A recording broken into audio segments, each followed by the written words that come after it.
There are a lot of weird stories in the Muslim sources. Stories that make you wonder, why in the name of common sense would anyone ever write down something like this?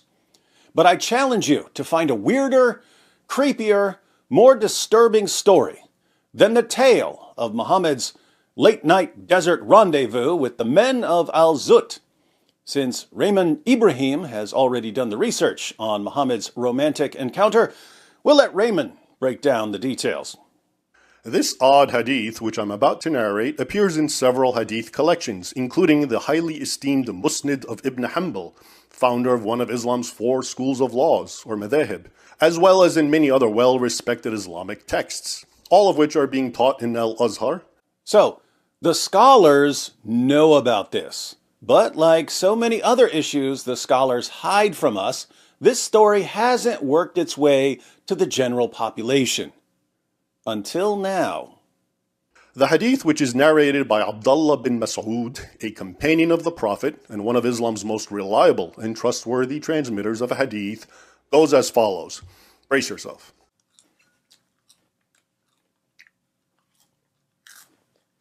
Abdullah begins by telling us that Muhammad called on him to accompany him on a trip into the desert. When they reached a certain place and night had fallen, Muhammad made a line in the sand, most likely a circle, and told Abdullah, quote, "Stay behind this line and do not cross it, for if you do, you will die." Muhammad drew a line in the sand and warned his companion, Abdullah ibn Mas'ud, not to cross it. Let's call this line the Diddy line, as in, Muhammad didn't just cross that line, did he? We could also call it the cuck line, for reasons that will soon be clear. Muhammad then left his startled companion and walked into the desert night, about the distance of a hurled stone, says Abdullah. Before long, our narrator saw a group of men, he does not specify how many, who, quote, appeared to be al-Zut. He describes them as, quote, tall, lean, and naked. So, Abdullah ibn Mas'ud was behind the Diddy line, the cuck line, but Muhammad crossed the Diddy line, and he was soon surrounded by a number of tall, lean, naked men, the men of Al-Zut. Other Islamic sources say these Zut were a black-skinned people, and we'll get into that later. After describing them, Abdullah goes on, and here's the problematic part, to say, quote, they went to and began to ride the Prophet of Allah. They did what now? They went to and began to ride the Prophet of Allah. Literally, that's what the Arabic says. These tall, black, naked men rode Muhammad. The Arabic word yarkabun, which I will presently discuss, can also be translated as mounted. And they did this all night long, says Abdullah. These tall, lean, black, naked men mounted Muhammad in the desert and rode him all night long, while his companion Abdullah ibn Mas'ud watched from behind the cuck line? During which time they would also come and circle around and try to reach him, but they were prevented, apparently from the line of protection Muhammad had drawn in the sand for his companion. Abdullah concludes his narration, quote, I was extremely terrified by them, so I sat down. With the coming of dawn, they began to depart. Then the Prophet of Allah returned, slowly and in pain from that which they did while riding him. These tall, lean, black, naked men tried to get to Ibn Mas'ud, but he was protected by the Diddy line. He was terrified, so he sat down. When dawn arrived, the tall, lean, black, naked men left, and Muhammad came stumbling back to Ibn Mas'ud, slowly, because he was in pain from these tall, lean, black, naked men riding him all night long. According to another narration found in several Islamic texts, including Akhbar Mecca by Al-Fakahi, Muhammad complained to Abdullah that, quote, they wounded me all night long, at which point the Prophet proceeds to lay his head and fall asleep in Abdullah's lap. Poor Muhammad was all tuckered out from these tall, lean, black, naked men riding him all night long, and he fell asleep with his head resting on Ibn Mas'ud's lap. Yes, Muhammad liked resting his head on men's laps to fall asleep. Just ask Dihya al-Kalbi. But who were these guys who mounted him and rode him all night long? Turns out, when they're described as black, it doesn't mean African. Who are these al-Zut, these naked men who rode Muhammad all night long? According to Islam's written records, they were a migrant people from India or modern-day Pakistan, described in the sources as very tall, very dark-skinned, very lean, strong and hardy, and often used for labor-intensive work. Sounds like Muhammad was using them for some labor-intensive work. So, al-Zut referred to people from India or Pakistan. Do we know anything else about these guys? In early Arabic ethnographies and literary works, al-Zut are also depicted as being very sexual and virile, with very large penises. In fact, according to one Arabic source, Al-Tashibbahat by Ibn Abi Awan, quote, "The penis of al-Zut never weakens," meaning their large phalluses never go limp and are ever ready.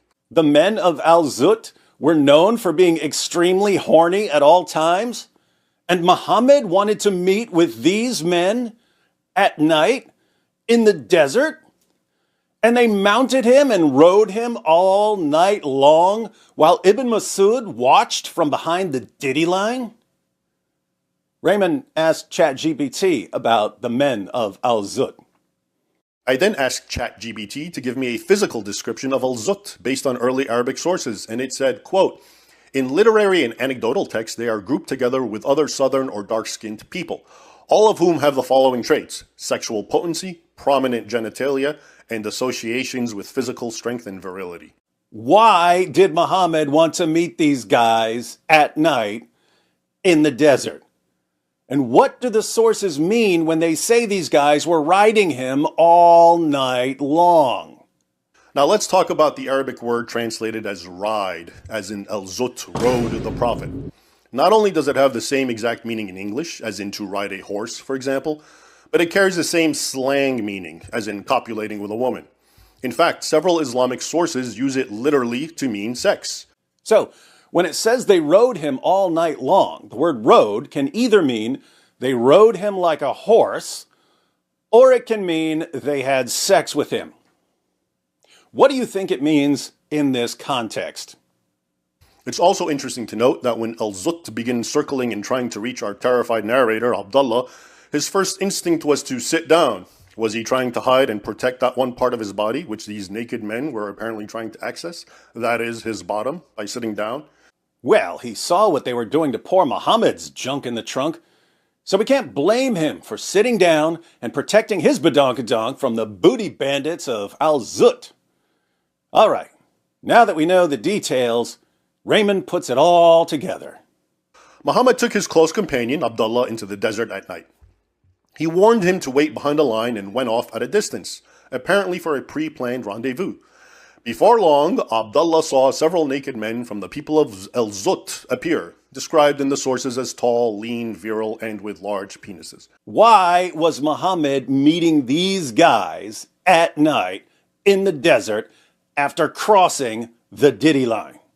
These men then took turns riding or mounting the Prophet all night long. They also tried to reach him, but Abdullah immediately sat down, apparently to protect that one part of his body they were trying to access. Ibn Masud apparently did a better job protecting his bubble pop than Muhammad did. As the sun rose, these naked men began to depart, even as Muhammad returned in pain, limping towards Abdullah and saying how al-Zut had injured him. He then lays in his companion's lap and falls asleep. Nothing suspicious here.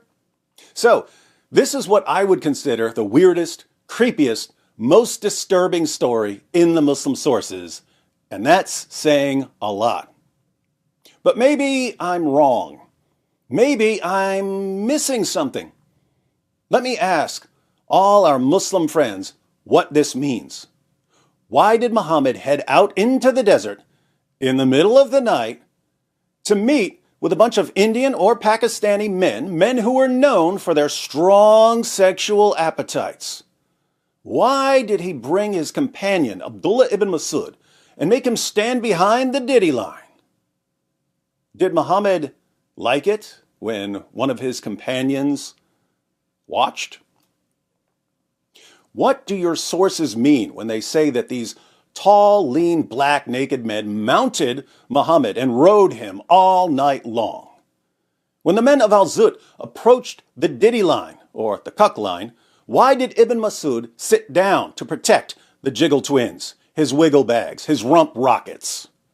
And why did Muhammad return to Ibn Masud in pain, totally worn out from having his bounce house bounced on all night, and pass out on his companion's lap? Let me know in the comments section. If you'd like to watch Raymond Ibrahim's full video, the link is in the description box. Be sure to check out his channel as well. As you can see, he's got a lot of good material.